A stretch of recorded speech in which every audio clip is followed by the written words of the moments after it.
Hello student, I am Ankita Sahu, your teacher. तो आपका यूनान की कला चल रहा था। यूनान की कला में मैंने आपका ज्यामितीय युग ख़त्म कर दिया था। सेकंड आपका जो था वो आर्केइक युग स्टार्ट हो गया था 600 से 480 ईसा पूर्व का। तो आर्केइक युग के बारे में मैंने आपको थोड़ा सा डिस्क्राइब किया था, बताया हुआ था। अब हम देखते हैं कि आर्केइक युग में और क्या क्या चीज़ें बनाई गई थी। तो इसके पहले थोड़ा सा जो आपको लास्ट वीडियो भेजी थी उसके बारे में देखते हैं। देन हम देखते हैं आर्केइक युग में और क्या क्या चीज़ें बनाई गई। तो इस युग में पात्र निर्माणकर्ताओं व पात्र चित्रकारों ने पहली बार कार्य करने के बाद जो है वो हस्ताक्षर करना स्टार्ट कर दिया। जो यहाँ पे आर्टिस्ट थे उन्होंने सिग्नेचर करने स्टार्ट कर दिए थे, जिससे क्या होता है कलाकारों के नामों का पता चलता है या उनके नाम हमें ज्ञात होते हैं। आर्केइक युग में यूनानी उपासना गृह बनने लग गए थे, देवालय बनने लग गए थे, जो कि ज्यामितीय युग में आप लोग को नहीं बताया कोई इसका उदाहरण, तो इस युग में बनने लग गए थे। और इनमें अलंकृत भी इनको किया जाने लग गया था। इनमें चित्रकारी के साथ साथ मूर्तियों की भी आवश्यकता पड़ने लग गई थी। तो इस समय जो मिट्टी ईंटों व काष्ठ के भवनों का स्थान था वो पत्थर और संगमरमर के भवन ने ले लिया था। मतलब बाद में जो पहले मिट्टी और ईंटों से बनते थे, काष्ठ से बनते थे, वो बाद में पत्थर और संगमरमर के भवन बनने लग गए। इनमें जो प्रवेश का शीर्ष होता था, जो एंट्री गेट होता था, उसका जो ऊपर का पार्ट होता था, शीर्ष मतलब ऊपर का हिस्सा जो होता है तो वो त्रिभुजाकार बनाया जाने लग गया था, जिसे पेंडिमेंट कहा जाता था। आपको मैंने पिक्चर भी शेयर की है और उसमें ये भी बताया है कि पेंडिमेंट किसे कहते हैं, उसका आकार भी दिखाया है कि कैसे वो ट्रायंगल शेप का बनाते थे। इसका जो मध्य भाग होता था वो ऊंचा और दोनों ओर से भाग छोटे होते जाते थे। जैसे आप त्रिभुज देखते हैं तो उसके दोनों ओर भाग छोटे होते जाते हैं और वो मध्य में सबसे ऊंचा होता है, बीच में जो पोर्शन होता है वो सबसे ऊंचा होता है। तो जिससे इनके अलंकरण व उपयुक्त आकृतियों के चयन में कठिनाई आती थी। इसके नीचे एक सीधी पट्टी भी रहती थी जिसे फ्रीज कहा जाता था। यह भी मूर्तियों से सज्जित होती थी। तो ये जो त्रिभुजा आकार बनाते थे इसके नीचे एक पट्टी बनाते थे, तो उसको क्या कहते थे, फ्रीज कहते थे। और इनमें भी जो है मूर्तियाँ बनाते थे। और जो त्रिभुजाकार ये अपना पेंडिमेंट बनाते थे तो उनमें कई बार की सोचने में टाइम लगता था कि इनमें कौन सी आकृतियाँ बनाई जाए। तो इस समय डोरिक एवं आयोनिक शैली के भवनों का निर्माण हुआ है। और इनकी जो तीसरी शैली थी वो थी आयोनिक शैली, जिसे कोरिंथियन शैली भी कहा जाता है। यह शैली आर्केइक युग के बाद बहुत प्रचलित हुई थी और आज भी यूनान में ये बहुत प्रचलित है। डोरिक शैली में बना हेरा का प्रथम प्राचीन देवालय बताया था आपको, जो सीढ़ीदार स्तंभों द्वारा, छज्जों द्वारा बनाया गया है, वो बहुत प्रसिद्ध भी है। यह पिस्टम में स्थित है और यहाँ पे टेराकोटा की चमकदार रंगीन टाइल्स भी मिलते हैं जो देवालयों में लगाए गए हैं। और एक दूसरा भी देवालय बना हुआ है 1 शताब्दी के बाद, जो ज्यूस का है। इस स्थापत्य के साथ मूर्तियाँ बनाने की परंपरा नहीं थी। दीवारों में साथ साथ मूर्तियाँ नहीं बनाते थे, ये मूर्तियाँ अलग से बनाकर उसमें ये लगा देते थे। उसके बाद इनका जो पेंडिमेंट से मध्य भाग से 9 फीट ऊंचा होता था, जिसके मध्य भाग में सर्प के बालों वाली पौराणिक आकृतियाँ बताई थी आपको। मेडुसा बनाई जाती थी जिसे गार्गोन कहते थे। तो इनके जो बाल होते थे वो सर्प के होते थे। तो इनमें एक पौराणिक कथाओं के अनुसार माना जाता है कि इसकी आंखों में इतना तेज होता था कि वो मानव को पत्थर में बदल देती थी। तो इसे पेरिसियस नामक एक यूनानी युवक ने मार दिया था। यह विषय जो है, ये जो आपकी कहानी है, ये यूनान में बहुत प्रचलित थी, इसीलिए इसका स्थापत्य रूप में बनाया गया था, मूर्ति बनाई गई थी। तो मेदुसा की आकृति ऐसी लगती थी जैसे दीवार तोड़कर बाहर निकलती प्रतीत होती थी, दिखाई देती थी। तो इसी प्रकार 530 और 525 में डेल्फी में बने अपोलो स्थान भूमि में सीफियन देवालय भी उल्लेखनीय था। तो अब हम आगे देखते हैं कि और क्या चीज़ें इसमें थी आर्केइक युग में। ये आपकी लास्ट वीडियो के बारे में मैं अभी तक बता रही थी। तो इसमें आयोनिक शैली के भवन 2 स्तंभ बने हैं। दोनों स्तंभों के ऊंचे आधार पर 2 स्त्रियों की वस्त्राच्छादित प्रतिमाएं हैं, जिनके सिर पर स्तंभों का भार है तथा इनके ऊपर एक दीवार है जिस पर आकाश देवताओं व पृथ्वी देवताओं की युद्ध की पौराणिक घटना का अंकन है। इस दीवार के ऊपर पेंडिमेंट भी है। तो यहाँ पे जो है आपको बताया था कि डोरिक और आयोनिक शैली थी। तो यहाँ पे आयोनिक स्टाइल में भवन बने हैं। इनमें जो है 2 स्तंभ बनाए गए हैं। तो ये दोनों जो स्तंभ हैं उनके ऊंचे आधार पर 2 स्त्रियां बनाई गई हैं जो वस्त्र आच्छादित मतलब वस्त्र पहने हुए, पूरी तरह से वस्त्र से भरी हुई मूर्तियां बनाई गई हैं। आच्छादित मतलब बताया था आपको कि भरा हुआ होता है। तो वस्त्रों से आच्छादित बनाई गई हैं, पूरे वस्त्र में दिखाई गई हैं 2 स्त्रियाँ जिनकी मूर्तियाँ बनाई गई हैं और इनके सिर पर जो है वो स्तंभों का भार दिखाया गया है और इनके ऊपर एक और दीवार बनाई गई है, फ्रीज बनाई गई है, तो जिस पर आकाश देवता और पृथ्वी देवताओं के युद्धों का वर्णन किया हुआ है। ये एक पौराणिक घटना मानी जाती है, स्टोरी मानी जाती है, तो ये यहाँ पे अंकन की गई है। इस दीवार के ऊपर एक पेंडेंट भी बना हुआ है। रेजिना में भी एफिया के डोरिक शैली में बने देवालय के पूर्वी पेंडेंट पर भी युद्ध का दृश्य पूर्ण शिल्प रूप में अंकन किया गया है।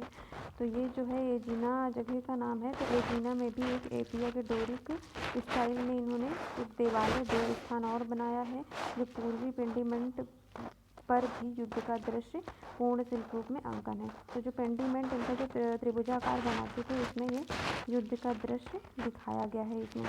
तो मध्य में देवी एथेना के पास कुछ योद्धा हैं तथा पेंडेंट के दोनों ओर नीचे जाते कोने पर मरते हुए योद्धा हैं। तो ये जो है यहाँ पे जो पेंडेंट बनाया गया है, तो इसमें जो है योद्धा को युद्ध करते हुए दिखाया गया है और इस पेंडेंट में दोनों ओर जो उसके कोने जाते हैं त्रिभुजा आकार में, तो उनमें मरते हुए योद्धाओं को दिखाया गया है। इनमें मरते हुए भी उठने के लिए संघर्षरत मुद्रा अद्भुत है। इन तीनों उदाहरणों में धीरे धीरे विकास देखा जा सकता है, जिसमें यथार्थता, स्वाभाविकता मुद्राएं एवं भावभंगिमाएं उल्लेखनीय हैं। तो ये आपको जो एग्जाम्पल्स बताए कि यहाँ पे आयोनिक शैली में ये चीज़ें बनी हुई हैं पेंडेंट में, उसके बाद एथेना में एफिया वाला और उसके बाद जो एथेना का मिला हुआ था। तो ये तीनों जो आपको एग्जाम्पल्स बताए हुए हैं, तो इनमें विकास देखने को मिलता है, डिफरेंस देखने को मिलता है, डेवलपमेंट देखने को मिलता है कि किस प्रकार इनकी मूर्तियों में रियलिज्म आने लगा था, यथार्थता आने लग गई थी और इनकी जो पोजीशंस थे, मुद्राएं थी, भावभंगिमाएँ थी, जेस्चर्स थे, वो कैसे इन्होंने उल्लेखनीय बनाए थे। आगे देखते हैं। आर्केइक युग में स्वतंत्र मूर्तियाँ भी मिली हुई हैं। इनमें कुछ मूर्तियाँ टेराकोटा या काष्ठ की भी मिली हैं, किंतु अधिकांश मूर्तियाँ श्वेत संगमरमर की हैं, जो यूनान में बहुतायत से मिलता था। विशेषता पेरोस व नासोस से आयातित। तो आर्केइक युग में जो है वो मूर्तियाँ मिली हुई हैं। अभी आपको बताया कि दीवारों में ये अलग से मूर्तियाँ लगाते थे, तो इनमें जो कुछ मूर्तियाँ मिली हुई हैं वो टेराकोटा की बनी हुई है, टेराकोटा बता दिया था आपको, और कुछ जो है वो कास्ट मतलब लकड़ी से बनी हुई मूर्ति है। लेकिन ये सबसे ज़्यादा मूर्तियाँ मिली हुई हैं वो सफ़ेद संगमरमर की मिली हुई हैं, जो यूनान में बहुतायत मिलती हैं, सबसे ज़्यादा मिलती हैं। ये जो है पेरिस व नासोस में आयातित होती थी। आयातित मतलब एक्सपोर्ट इंपोर्ट होता था इनका पेरिस व नासोस से। तो स्त्री पुरुष के ये प्रतिमाएं 2 प्रकार की बनाई गई। एक रूप में हाथ पैर शरीर से चिपके ना होकर विभिन्न मुद्राओं में दिखाए गए, दूसरे रूप में प्रतिमा ठोस रूप में बनाई गई। तो यहाँ पे जो है स्त्री पुरुष की जो मूर्तियाँ दिखाई गई वो कैसे दिखाई गई हैं, 2 टाइप इनके बनाए गए हैं। तो एक जो है वो हाथ पैर इनके बिल्कुल एकदम शरीर से चिपके नहीं दिखाए गए हैं, इनके किसी न किसी पोजीशन में, किसी न किसी जेस्चर में, किसी न किसी मुद्रा में दिखाया गया है विभिन्न प्रकार से। और दूसरे रूप में जो प्रतिमाएं बनाई गई हैं वो सॉलिड बनाई गई हैं।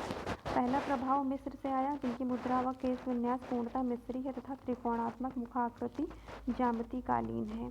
तो यहाँ पे जो प्रभाव देखने को मिलता है वो कहाँ से देखने को मिलता है, मिस्र से देखने को मिलता है। मिस्र, इससे पहले आप मिस्र पढ़ चुके हो और आप लोगों ने देखा भी था कि फरों की मूर्तियाँ कैसे बनती थी। तो वहीं से इनकी मुद्रा और केश विन्यास मतलब बाल हेयर स्टाइल जो है वो मिस्र जैसी मिलती जुलती है, इजिप्ट जैसी। और यहाँ पे त्रिकोणात्मक मुखाकृति ज्यामिति कालीन है। तो जो इनके फेस बनाते थे वो त्रिभुज जैसा कुछ बनाते थे।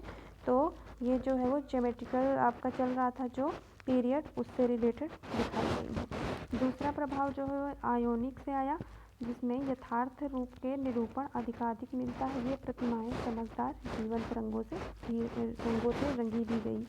तो यहाँ पे एक और प्रभाव देखने को मिलता है जो कहाँ से आया, आयोनिक से आया था। आयोनिक जगह का नाम है। इसमें बहुत रियलिज्म देखने को मिलता है और ये जो प्रतिमाएं हैं वो कैसी हैं देखने में बहुत रियलिस्टिक लगती हैं। उनको जीवंत रंगों से रंगा गया है, मतलब उसको एक जानदार रंगों से रंगा गया है जो चमकदार है। आगे देखते हैं। परंपरानुसार इस प्रकार की नारी प्रतिमाओं को कोर कहा जाता है, अर्थात यूनानी भाषा में युवा पुरुष।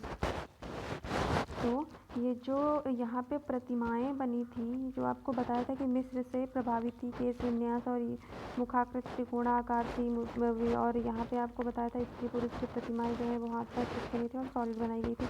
तो ये जो आपको बताई थी, तो परंपरा अनुसार इस प्रकार की जो नारी की प्रतिमा है उनको क्या कहा जाता था? कोर कहा जाता था, अर्थात यूनानी भाषा में उसको कोर कहा जाता था। वैसे इसका हिंदी में अर्थ होता है युवा पुरुष। पुरुषाकृतियाँ नग्न बनाई गई हैं, जो यूनान में ओलंपिक प्रतियोगिताओं के कारण देवता, योद्धा व विजेताओं के विविध रूपों में बनाई गई हैं। तो जो मानव बनाए गए हैं, जो ह्यूमन फिगर्स बनाए गए हैं मेल, वो कैसे बनाए गए हैं? न्यूड बनाए गए हैं, नग्न बनाए गए हैं। और यहाँ पे जो आपको ओलंपिक बताया था, ओलंपिक प्रतियोगिता होती थी, तो ये जो 4 दिन तक चलती थी, इसमें स्त्रियाँ भाग नहीं लेती थी। तो इसके प्रतियोगिता के कारण देवता, योद्धा और विजेताओं के भी बहुत सारे भी बनाए गए हैं। इन्हें अपोलो प्रतिमाओं की श्रृंखला के नाम से भी जाना जाता है। एक आदर्श सुडौल शरीर की कल्पना इस नग्न पुरुष आकृतियों में साकार हुई है।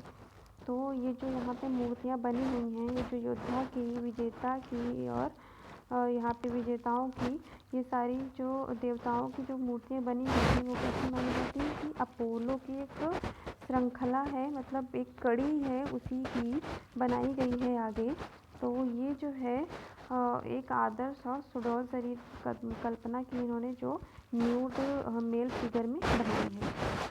किंतु नारी का रूप सदैव सवस्त्र ही किया था। वस्तुतः आर्केइक काल की इन प्रतिमाओं में यथार्थता दर्शाने की चेष्टा के साथ ही भाव मुद्राओं में भी कृत्रिमता पूर्ण है।